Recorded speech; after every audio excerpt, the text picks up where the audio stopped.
Western Ghats, Pullachiyil, India's first no wall sharing senior living apartments, lowest maintenance cost. நீங்க நினைச்சு பார்க்க முடியாத life, நீங்க நினைச்சு பார்க்காத விலையில just ₹30 lakhs. இப்போ ராமதாஸ் இப்போ ஓய்வுக்கு போயிட்டாரு. முழு கட்சி அன்புமணி கட்டுப்பாட்டுக்கு வந்துருச்சு. ஜிகே மணி திமுகவில் இணைந்து விடுவார். திமுக ஆமாம் ஆமாம். அடுத்த தேர்தலில் அவருக்கு சீட்டு இல்லை. ராமதாஸ் அவர்களுக்கு இருக்கிற திறமை மாதிரி அன்புமணிக்கு இருக்கா சார்? அதை விட 5 மடங்கு இருக்குது. அப்படியா? ஆமாம். ராமதாசனை பிறக்கும்போது திறமையோடையே பிறந்தார். அப்படி இல்லை. அன்புமணி இப்போ அந்த ராமதாஸுடைய மகன்கிற தகுதி இருக்குல்ல. எம்எல்ஏ திரு வேல்முருகன் அவர்கள் வந்து தமிழக வாழ்வுரிமை கட்சியின் தலைவர் வேல்முருகன் என்ன சொல்லியிருக்காருன்னா, இந்த பிக் பாஸ் எல்லாம் தடை பண்ணணும், ஒரே ஆபாச காட்சிகளாக இருக்குது, இளைஞரை வந்து சீரழிக்குது இந்த மாதிரி நிகழ்ச்சிலாம் அப்படின்னு சொல்கிறாரு. அது உங்களுடைய கருத்து என்ன? இல்லை, அதாவது பிக் பாஸை பொறுத்த வரைக்கும் அடுத்தவருடைய படுக்கை அறையில் என்ன நடக்கிறது அதை தெரிந்து கொள்ளக்கூடிய மனநிலைக்கு கொண்டு வருவதா பிக் பாஸ். விஜய் சேதுபதிக்கு 75 கோடி ரூபா சம்பளம், மற்றவர்களுக்கு 25 கோடி சம்பளம், 100 கோடி ரூபா போட்டு 200 கோடி ரூபா எடுப்பதற்காக இந்த டிஆர்பி ரேட்டை உழைப்பதற்காக ஏற்றுவதற்காக நீங்கள் பெண்களை அரை நிர்வாண உடையை கொடுக்கறது, இது எல்லாமே நீங்கள் இந்த கார்ப்பரேட் மனநிலை தான். இப்படியா பணம் பண்ணணும், எது போனாலும் கெட்டு போனாலும் அதை பற்றி கவலை இல்லை.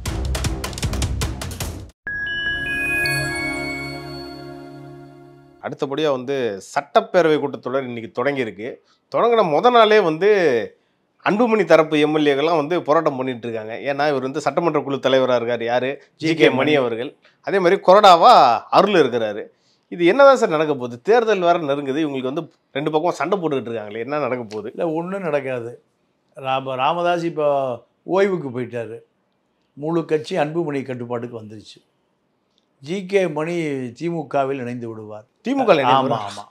அடுத்த தேர்தலில் அவருக்கு சீட்டு இல்லை. ஓகே. அவர் திமுக இணைஞ்சு திமுகவில் தான் அவர் ஜெயிக்க போகிறாரு, மேட்டூரில்.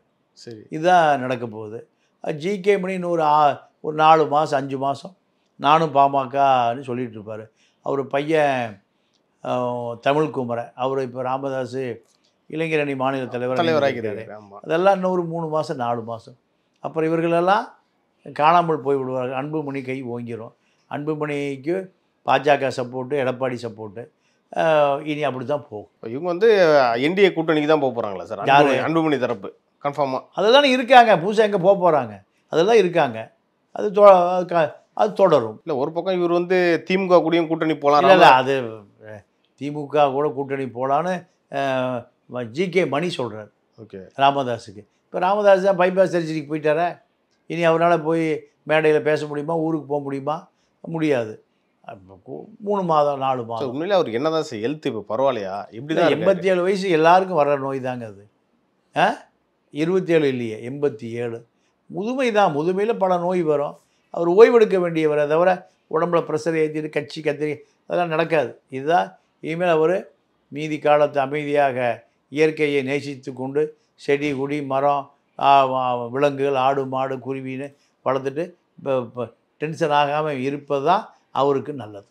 ஆனால் அவர் கேட்குற மாதிரி தெரியலையே. இருந்தாலும் இப்போ வரைக்கும் என்கிட்ட கட்டுப்பாடாக தான் இருக்கணும்னு அவர் இல்லை. அது இயற்கை தான். கருணாநிதி மரணமடைகிற வரை திமுக தலைவர் அவர் தான். ஸ்டாலின் செயல் தலைவர் தான். அவர் செயல்பட முடியாத தலைவர் தான். அதனால் பதவி என்பது நீங்கள் ஒவ்வொருவருக்கும் தவிர்க்க முடிய உணவை விட முக்கியமானதாக போச்சு பதவி. இல்லை, அவர் மகனையே அவர் நம்பாமல் இருக்காரா? ஏன்னா ஒரு இல்லைங்க, அதாவது குடும்பத்துக்குள்ளே பவர் பாலிடிக்ஸ் வரத்தான் செய்யும்.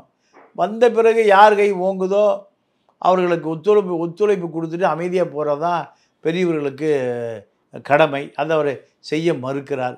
இப்போ அன்புமணி கட்டுப்பாடு தான் கட்சி இருக்குது. 5 எம்எல்ஏல 4 எம்எல்ஏ அன்புமணி கட்டுப்பாடு தான். 3 எம்எல்ஏ. 3 எம்எல்ஏ இல்லை, மொத்தம் 5. மொத்தம் 5. 3 பேர் அன்புமணி பக்கம், 4 பேர் அருளை தவிர எல்லாம் அன்புமணி பக்கம் தான். ஜிகே மணி. ஆமாம் ஆமாம் ஆமாம், ஜிகே மணி. அப்போ அன்புமணிட்டு தான் கட்சி முழுசாக வந்துருச்சு. அதனால் அது ஒன்றும் பெரிய விஷயம் இல்லை. திரு ராமதாஸ் அவர்களுக்கு இருக்கிற திறமை மாதிரி அன்புமணிக்கு இருக்கா சார்? அதை விட 5 மடங்கு இருக்குது. அப்படியா? ஆமாம் ஆமாம். ராமதாசனை பிறக்கும்போது திறமையோடையே பிறந்தார். அப்படி இல்லை. அன்புமணி இப்போ அந்த ராமதாஸுடைய மகன்கிற தகுதி இருக்குல்ல. கருணாநிதிக்கு இருக்கிற தகுதி பாதி கூட இல்லை ஸ்டாலினுக்கு. அவருக்கு இருக்கிற தகுதி உதயநிதிக்கு பாதி கூட இல்லை. ஆனால் கட்சியின் ஒரு அமைப்பு இருக்குல்ல, ஒரு கட்டமைப்பு இருக்குல்ல, அதை விட்டு யாரும் வெளியே போக மாட்டாங்க. அதனால் அது எப்போது வேண்டுமானாலும் அந்த கட்சி கட்டமைப்பு தனக்கு கட்டுப்படும். அது அப்படியே அரசியலாக தொடரும். சார் அடுத்தபடி இந்த பிக் பாஸ் எல்லாம் பார்க்குறீங்களா சார் நீங்கள்? இல்லை, நான் அந்த சினிமா இந்த இதெல்லாம் பார்க்குறதே இல்லை. அது ஒரு கலாச்சார சீரழிவு. ஏன்னா என்ன சொல்லியிருக்காருன்னா, எம்எல்ஏ திரு வேல்முருகன் அவர்கள் வந்து தமிழக வாழ்வுரிமை கட்சியின் தலைவர் வேல்முருகன் என்ன சொல்லியிருக்காருன்னா, இந்த பிக் பாஸ் எல்லாம் தடை பண்ணணும், ஒரே ஆபாச காட்சிகளாக இருக்குது, இளைஞரை வந்து சீரழிக்குது இந்த மாதிரி நிகழ்ச்சிலாம் அப்படின்னு சொல்கிறாரு. அது உங்களுடைய கருத்து என்ன? இல்லை, அதாவது பிக் பாஸை பொறுத்த வரைக்கும் அடுத்தவருடைய படுக்கை அறையில் என்ன நடக்கிறது அதை தெரிந்து கொள்ளக்கூடிய மனநிலைக்கு கொண்டு வருவதா பிக் பாஸ். ஆனால் அதை விரும்பி பார்க்குறாங்களே மக்கள். இல்லை, மக்களை பொறுத்த வரைக்கும் நீங்கள் சன் டிவிலையோ ஸ்டார் டிவிலையோ நீலப்படம் போட்டிங்கன்னா ரொம்ப விரும்பி பார்ப்பாங்க. ஆனால் போட முடியுமா? முடியாது. அப்புறம் ஒரு மக்களுக்குன்னு ஒரு கலாச்சாரம், பண்பாடு, தொன்மை இதுதான் வகுத்து வச்சுருக்கான் முன்னோர்கள். அதெல்லாம் வேண்டாங்க, எல்லாம் நீலப்படமாக போடுங்கன்னா அது சமூக விரோதம், கலாச்சார சீர்கேடு. இந்த விஜய் சேதுபதிக்கு 75 கோடி ரூபா சம்பளம், மற்றவர்களுக்கு 25 கோடி சம்பளம், 100 கோடி ரூபா போட்டு 200 கோடி ரூபா எடுப்பதற்காக இந்த டிஆர்பி ரேட்டை உழைப்பதற்காக ஏற்றுவதற்காக நீங்கள் பெண்களை அரை நிர்வாண உடைய கொடுக்கறது, இது எல்லாமே நீங்கள் இந்த கார்ப்பரேட் மனநிலை தான். எப்படியாவது பணம் பண்ணணும், எது போனாலும் கெட்டு போனாலும் அதை பற்றி கவலை இல்லை. இதுக்கு முன்னாடி கமல்ஹாசன் தொகுத்து வழங்கினார். இல்லை, அப்போ அப்படி தான் இருந்தது. கமலஹாசனை பொறுத்த வரைக்கும் அவர் ஒரு நீலப்பட நடிகர் தானே. நீ பெண்களை பார்த்தா லிப் லாக்குன்னு உதட கட்டி லாக் பண்ணிடுவார். அவருக்கு அதான் அவருடைய சிறப்பு. அவர் படத்தில் பாருங்கள், ஒரு ஆபாச காட்சி இல்லாமல் படமே நகராது. அவருக்கு அவ்வளோ ஃபேன்ஸ் இருக்காங்களே. இல்லை, எல்லாருக்கும் ஃபேன்ஸாக இருக்குது. இதை விட நீலப்படம் நடிக்கிறவனுக்கு அதை விட ஃபேன்ஸ் நிறையா இருக்காங்க. நீலப்படம் 6 ஃபிலிம் ப்ளூ ஃபிலிம் நடிக்கிறாங்கல்ல, அதுக்கும் நிறைய ரசிகர்கள் இருக்கிறாங்க. இது நடிகன் என்பவன் எப்படி இருக்கணும்னா ஒரு சமூகத்துக்கு ஒரு வழிகாட்டுறவனாக இருக்கணும். அதுதான் நடிகை. எம்ஜிஆர் இருந்தார். எம்ஜிஆர் படத்தில் குடிக்க மாட்டார், சிகரெட் குடிக்க மாட்டார், எந்த தீய பழங்கள் இல்லாது அப்படி தானே அவருடைய வாழ்நாள் முழுக்க நடித்தார். இல்லை, இப்படி இருக்கிற போது முன்னாடி இருந்த இளைஞர்கள் எப்படி இருந்தாங்க, இப்போ இருக்க இளைஞர்கள் எப்படி இருக்காங்க? ஏன்னா இதை தான் வந்து இன்றைக்கி இருக்க பசங்க, குறிப்பாக இந்த 2K கிட்ஸ்ன்னு சொல்கிறாங்க, அவங்க இதெல்லாம் ரொம்ப விரும்பி பார்க்குறாங்களே. இல்லை, அவங்களுக்கான அரசியல் போய் சேரல, அப்பா அம்மாவுக்கும் போய் சேரல, அவர்களுக்கும் போய் சேரல. அப்போது சீரழிவு கலாச்சாரம் தான் அது அதனுடைய தொடர். இப்போ கல்லூரி ஆண்டு விழாக்களில் கல்வியாளர்கள், ஓய்வு பெற்ற நீதிபதிகள், இப்படியான ஆட்களை தான் முதல்ல போய் பேசுவாங்க. கரெக்டாக சொன்னீங்க. இப்போ என்னென்னா குத்தாட்டம் போடுற நடிகைகள் தொடக்கிக்கிட்ட ஜீன்ஸ் பேண்ட்டை கிழிச்சு விட்டுட்டு அவர்கள் தான் போய் பெண்களுக்கு மோட்டிவேஷன் ஸ்பீச் கொடுக்குறாங்க. அங்கே குத்தாட்டம் தான் நடக்குது. கல்லூரி நடத்துகிறவனும் பழைய சாராயாவாரி, கல்லூரி நடத்துகிறவனும் பழைய சமூக விரோதி. அப்போ அங்கே யார் போவா? விபச்சார வழக்கில் கைது செய்யப்பட்டு சிறையில் அடைபட்டு தப்பிச்சு வந்த நடிகை தான் நீங்கள் ஃபுல் மேக்கப்பில் போய் இப்போ பாதி உடம்பை தெரிஞ்சிட்டு முன்னாடி பாதி தெரியும், பின்னாடி பாதி தெரியும், முழங்கால கிழிச்சு விட்ருப்பாங்க. அதுதான் ஃபேஷன். அப்போ இவர்களிடமிருந்து எதை கற்றுக்கொள்ள முடியும்? ஒரு இன்ஸ்டாகிராமில் ஒரு தம்பி ரீல்ஸ் போட்டுக்கிட்டு இருக்காரு. அவர் காலேஜில் பெண்கள் மத்தியில் போய்ட்டு அவர் வந்து சீஃப் கெஸ்ட்டாக கூப்பிட்றாங்க. அவரே கொஞ்ச நாள் வந்து பாலியல் வழக்குலையும் கைதாகிறார். இப்படி இருக்கே சார் இன்றைக்கி சமூகம். இல்லை, அது பெற்றோர்களுக்கு அறிவு வேணும். ரெண்டாவது கல்வி தந்தைகள் அத்தனை பேருமே பணம் பண்ணுகிற முதலை. ஆமாம், அதை தாண்டி அங்கே எதுவுமே இல்லை. அப்போ எப்படி இருக்கும் அது? இதுதான் அவர்களுடைய நிலைமை. நல்ல பழக்கங்களோ இல்லை சமூக சிந்தனையோ ஒரு கம்யூனிசமோ காரல் மார்க்ஸை பற்றியோ பெரியாரை பற்றியோ காமராஜை பற்றியோ அவருடைய வாழ்க்கை வரலாறை பற்றியோ பேசுவதற்கெல்லாம் ஆள் இல்லை. இப்போ விஜய் திரிஷா தான் அரசியல்.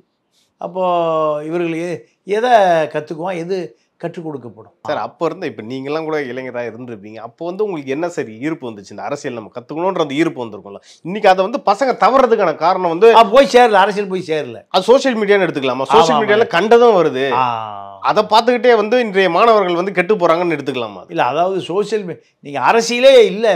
பொதுவாக பசங்களுக்கு அரசியலே தெரியல. அரசியல் தான் உன்னை வழிநடத்துவது, அரசியல் தான் உன்னை வாழ்விப்பது. அரசியலே தெரியலனா உன்னை எவன் ஏமாத்துறானோ அவன் தான் உனக்கு தலைவனாக வருவான். உன்னை யார் சீரழிக்கிறானோ அவன் தான் உனக்கு தலைவனாக வருவான். இன்னைக்கு இருக்க பசங்க அப்போ வந்து எல்லாருமே விஜய் பின்னாடி போகிறாங்க. அதாவது ஏமாத்துறோன்னு சொல்ல முடியாதுல்ல சார்? இல்லை, விஜயே ஒரு ஏமாற்றுக்காரன் தானே. எப்படி சார் சொல்லுங்க? இல்லை, விஜய்க்கே அரசியல் தெரியாது. லட்சக்கணக்கான போய் குவிஞ்சு கோடிக்கணக்காக போட்டுங்க, கோடிக்கணக்காக போட்டுங்க, அரசியலே தெரியாத விஜய் ஒரு சினிமா நடிகன். எந்த போராட்டத்தை நடத்தினார், எந்த மக்களுக்கு சிறைக்கு போனார். காமராஜர் 9 ஆண்டு காலம் சிறையில் இருந்த பிறகு தான் முதலமைச்சர் ஆனார். கக்கன் எடுத்துங்க, எல்லாமே பெரிய போராளிகள்.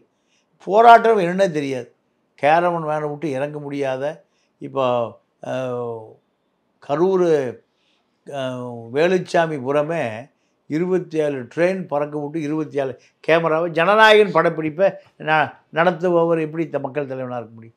நடந்துச்சு. அது நடந்துச்சான்னா நீங்கள் அசராக்காருக்கு ஏன் வேண்டாங்கிறீங்க? எல்லாம் கோர்ட்டு சொல்லியிருக்கு அசராக்காரங்க அந்த இதே வேணாம். அதான் ஏன் நீங்கள் இப்போ அசராக்காருக்கும் மத்திய அரசாங்கத்திலிருந்து வந்தவர் தானே ஐபிஎஸ் கேட்டர். அப்புறம் தமிழ்நாட்டிலே ஐபிஎஸ் தயார் பண்ணுறாங்க. யூபிஎஸ் எங்கே? டெல்லி. அப்புறம் ஏன் வேண்டாம்? எல்லாம் உள்ள அரசியல் இருக்குது. அது ஆழமாக நீதிமன்றத்துக்குள்ளே பேச முடியாது. சரிங்க சார், நடப்பு அரசியல் குறித்து நம்ம நிறைய பேசணும் சார். இது குறித்து அடுத்தடுத்த நிகழ்ச்சிகள் இன்னும் நம்ம டீட்டெயிலாக பேசலாம் சார். நன்றி சார். நன்றி, வணக்கம்.